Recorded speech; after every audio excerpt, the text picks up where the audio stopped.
Welcome back, fellow Illumineers, to be our guest. We're in the home stretch here. The last two colors of the set, we're doing a draft set review. I haven't done one of these since the first chapter, and it's feeling so good. I really wish I had someone to bounce these ideas off of, so I'm taking applications. Patrick retired, so if anyone's out there wants to be bouncing some ideas for future set reviews, hit me up. Yeah, let's do it here. So we're gonna do A, B, C, D, F as our rating system. A is first pickable and happy to first pick it. This is a bomb or just a really effective card. There are commons that are absolutely within this territory, but ultimately it's something that you're just like, you open your pack, you look at it, and you're like, yeah, this is the one for me. Love this one. Happy to have it, right? That's an A. B is, I'll first pick it, but I'm not going to be absolutely thrilled about it, but I'm definitely very happy to pick this up and have this in my deck. I will always play this card, and I'm going to kind of be picking it in the first half of the pack. C's are your, like, journeyman staples of your deck. You're almost always going to play these cards unless you've drafted so well that your deck's just crammed full of A's and B's. So you're always going to play these cards, or almost always. But you're not exactly thrilled to be taking them. You're just like, okay, these are cards that are going to fill out my deck, right? These are the cards that you want kind of in the middle to last half of the pack, and they're solid. D is, ideally, I'd like to not have this in my deck. I will play this, but I'd like to not have this in my deck if I can help it, and I'm certainly not wasting any early picks on it. These are cards that you are going to be picking up because it's the only cards left in the last third of the pack, right? Ideally, these should all be inkable. If they're that bad, you should not be taking an uninkable card that's that quality, right? And then F is don't play it. And usually that's because they're uninkable and they're like D quality and uninkable. But it could also, there could be some inkable cards that I rate as S just because they're so bad. And in that case, obviously, if they're inkable and you need ink, you're going to play them in your deck because you're only eliminating 8 cards that you drafted. So if you have, 8 uninkables that are Fs, you're going to play an F that's inkable, of course, right? But you should try never to have this anywhere near your deck, and you should only be using it as ink if I've got an inkable F in there. So we're going to start off with King Candy, really straightforward. We talked about the 1-drop 2/2s in Amber. They're absolutely solid. You should be taking them higher than you are. There's lots of really great cards in 4 and 5. You're going to have that filled up easy with some high quality stuff. So you need to flesh out your early drops. Arthur and Ruby is still the best, but these 2/2s come real close. And they are inkable, right? So lots of great opportunity there. They are a low B, but ultimately, very happy to take them kind of middle of the pack. Also, there is a good King Candy that you might want to shift this onto. I'm always reticent to shift, but there's going to be times where I'm going to shift onto King Candy here and not be too disappointed about it. 4 cost, 4/3, 2 lore. Not the stat line. No. 3/4 is better than this, and 3/4 is still a C. So this is a C, but it's a low C. Maybe even verging on D. Yeah. The Queen, even worse. Like, Ward, first of all, there's not much removal in this set, so Ward's pretty irrelevant. 2, a 0/4 body's already questionable. 3, it costs 2! The 1 cost 0/4s are already questionable, let alone this one. Ward does not matter. You're not drafting the Queen decks. The Queens are bad. So, yeah, this is a low D. This is probably one of those inkable Fs. Scrooge McDuck is back in that series of, like, aggressively statted vanillas being uninkable. Like, compare this to the 5-cost uninkable in Ruby, the 7/5/2 lore. So I got to pay 1 more for 2 more strength, but 2 more strength probably isn't even doing much, right? I'd rather get this out a turn earlier, have it survive just as much challenges back as the 7/5, and yeah, I really like Scrooge a lot more than the 7/5. Not as much as like Louisa, but really good. He's hard to deal with on turn 4. So where does that put him? Definitely in the B range. Probably like a mid B, I'd say. I'm going to go with mid B. I'm happy with that. We'll see where he ends up, but in that range. 3 cost 1/5 that cares about items. Next. Inkable F. D, maybe, if I'm generous. Your characters name Arthur gain resist +1. I know I want to draft Arthur a lot, but no. No, not at the cost of having a 4 cost 1/4/2 body. No. King of Hearts, this is not, in terms of the 4-drop 1/4/2. You shouldn't be playing the Shift Arthur or Shift Merlin anyway, so it's not like you care about having this as a shift target. It's still a D because a 4-drop 2 lore is probably worth playing from time to time, and at the very least having his ink. Pacha, you shouldn't be playing items. There's only 1, maybe 2 locations you should be playing, so his static abilities are irrelevant. So you're paying 3 for a 0/4/2. He's going to die very, very quickly. You're probably paying 3 for 2 lore and calling it a day. No. D again. The Queen. 5 cost 2/6/1 ward. Again, ward, not that relevant here. And Queen characters. No. This is another inkable F, D, somewhere in that range. Sheriff of Nottingham, the worst of the 9 drops because it cares about items, which is the last thing that you're going to be playing. So this is a hard F. Chicha, 2 cost, 2/1, 1 lore, uninkable. Not good enough. Support, as we've established, a reasonable ability, but not that great.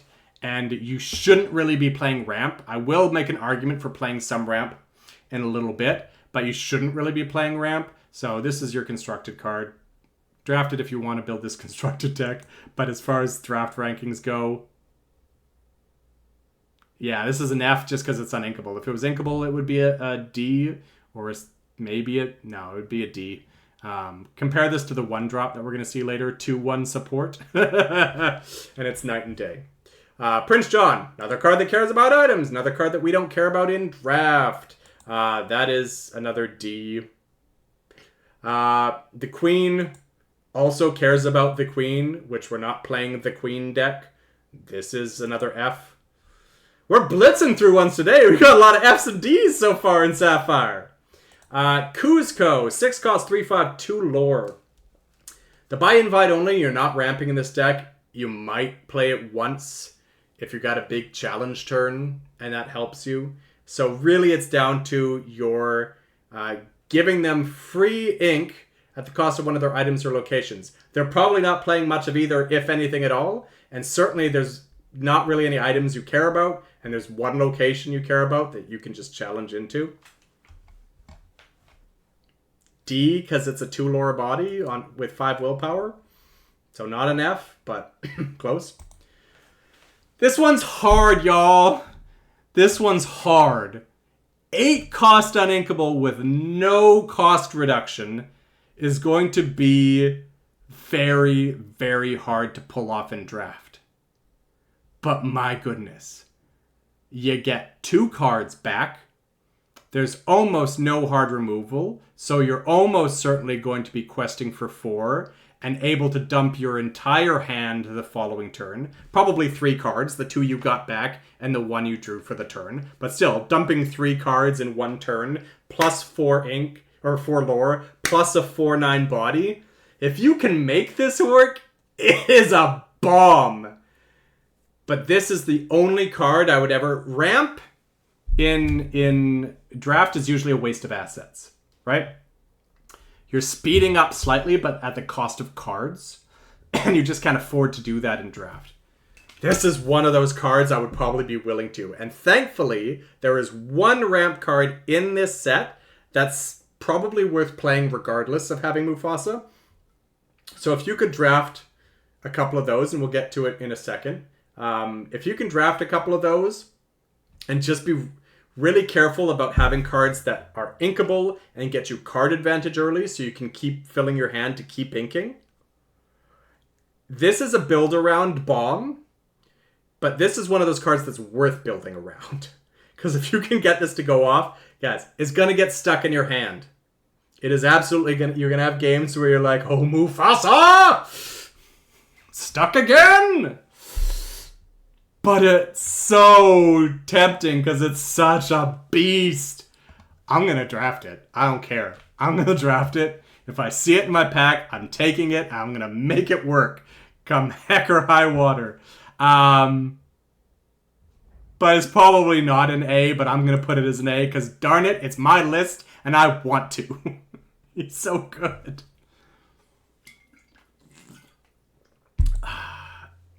We used to have 4-cost inkable 4/4/3 lores. Yes, they were rares, but like, come on.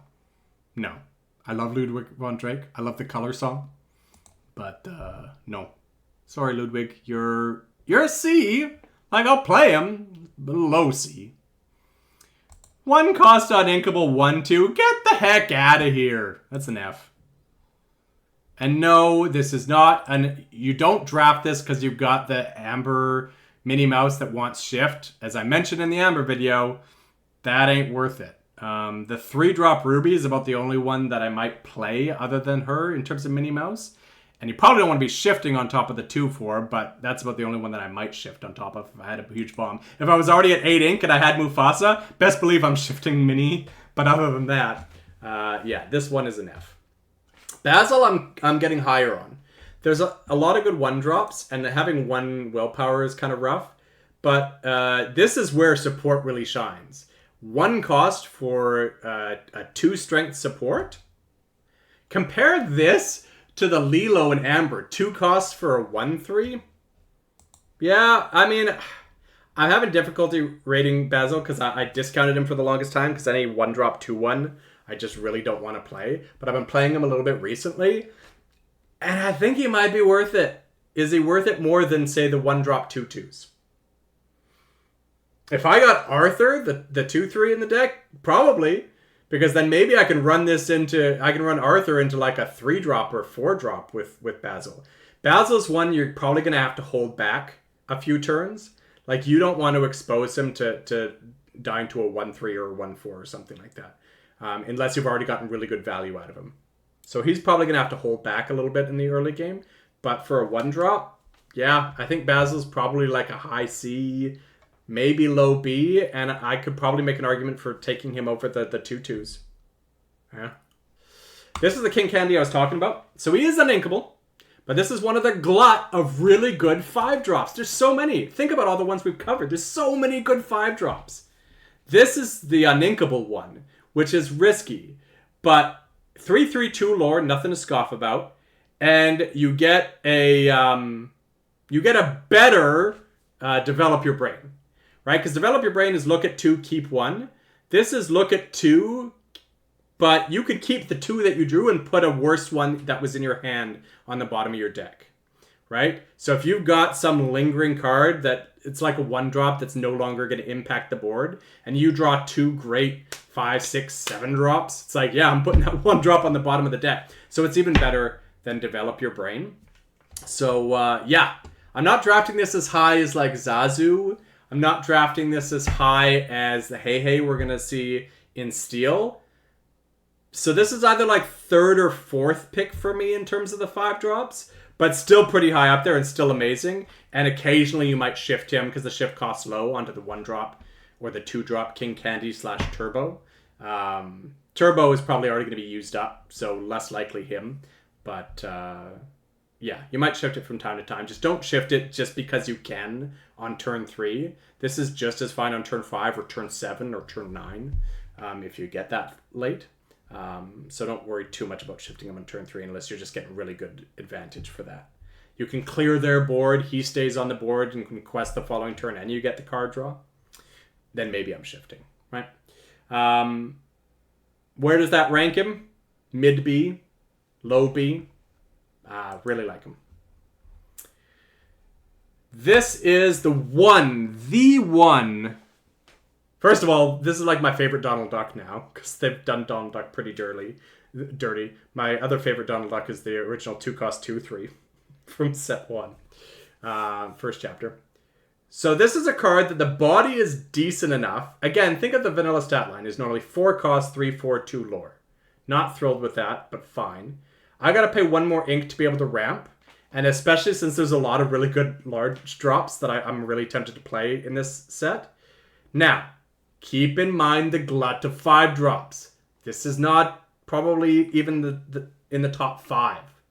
So I'm not drafting this aggressively, but I will absolutely play this in the 5-drop slot if I missed out on some of those others. And I'm drafting this a little heavier if I've got Mufasa in the deck. So I'm fine to play him, but that means he's a C. Where he lands on the C, it depends on your deck. So he's like mid to low C depending on the deck that you're in. Really? Really? The 1-drop 1/2 with this effect. Yeah, it affects locations. I get it. We had 1-drop 1/2s with this effect that were bad. I gotta pay 1 more ink for a 1/3. Get out of here. Inkable F. No. I know it's like, oh, it's an inkable 1 jump ahead. It's not, because it goes from your hand into your inkwell. This is not the ramp you're looking for. This is not the ramp you're looking for. He's cute. Leave it at that. Inkable F. Battle of the Ball. Ward is not nearly as impactful in draft as it is in constructed. Look at the set. There's really almost no removal that really is that relevant with the Ward ability. Lover. Great art. Great art. Is it ironic that Belle is drawn by someone named French? Yeah, she's an F. Sorry. Body's not nearly good enough. I mean, that body's... Merlin! Don't draft the other Merlin, so you can't shift him, so he is a 6-cost, uninkable, 3/7/2 lore. Take him, because he's the legendary, but in terms of the draft ranking, he might be one of the few uninkable Ds. In terms of 6-cost 3/7/2 lore is not the end of the world, but you really just probably shouldn't play him in your deck. You should probably have too many other uninkables for you to want to be playing this one. Vision of the Future. I think I'd rather develop your brain. Obviously this is better, but I think I'd rather develop your brain just because you're much more often left with 1 ink than 2. And you really only want to be playing cards like this when it's like leftover ink. Like, I've played everything that I can play for the turn, and I've got 2 ink floating. Great, here's a great use for that. Obviously, it's going to happen a lot more with 1 than with 2. But I still think there's enough times where this will be a good kind of spare card to play in the turn. On turn 5, when the only card that you really want to play is the 3-drop. Great, we'll play this as well. And be satisfied with it. What does that mean? It's a low C, mid C. You'll play it in the deck. You'll play it almost every time, but you shouldn't be drafting it heavily. More items and uninkable. That's a hard F. Why did I even click on it? 2-cost healing card. It's ink. It's a D. At least it removes it from all of your characters. I'd much rather, from going back to the first chapter, I would much rather Jasmine. Thank you, brain. You're not banishing items or locations in draft. You can ignore hideaway. You should not be giving yourself a card disadvantage to ramp. Woohoo! Medal of Heroes is one that I've yet to ever want to play it. I've always inked it. But at the very least, there's a chance that you could use it to gain 2 lore quickly. So, yeah, it would be one of my top choices in terms of cards that I'm going to include expecting to ink it. But every once in a while I'll be able to play it. So what does that mean? It's a D, but it's a high D. I don't think you're ever searching for items. So, sorry, Basil. That's a inkable F. Merlin's item uninkable. That's a hard F. Items uninkable, hard F. Great Illuminary, characters with support. You already shouldn't be drafting support. I mean, that's a great effect. 1 lore and 2 willpower. That's a great effect. But you already shouldn't be drafting characters with lore other than maybe Basil. Was it Basil that was the 2/1 support? Anyways, the 2/1 support. Still not worth it. This location doesn't get lore. It's 3 cost. No. Merlin's Cottage is fun, but it gains no lore. It gains no really impactful effect. It shows your opponent your top cards. No. So that is an inkable F, as is the Great Illuminary. We got through Sapphire. All right, we blitzed through this one. I know this one. I feel like I was kind of rushing, but a lot of it's repetition, right? If you felt like I was rushing through some characters, it's because we saw very similar ones in previous ink colors. So go back to those ones for maybe a deeper dive. But ultimately, Sapphire for me is all about that sexy Mufasa, King Candy, maybe Donald Duck. Sapphire is kind of weak in this set for draft. It's a lot of Scrooge for sure. It's a lot of item based ones and like synergy based ones, the Queen and Merlin, all that. Nah. All right. Thank you all. Let me know what your favorite Sapphire card is. If you think that there's some better Sapphire cards, would you play Mufasa? I'd love to hear that. Do you have the courage? Do you have the fortitude to play 8-drop uninkable Mufasa? Let me know in the comments. Thank you all for hanging out. We'll see you next time. Bye-bye.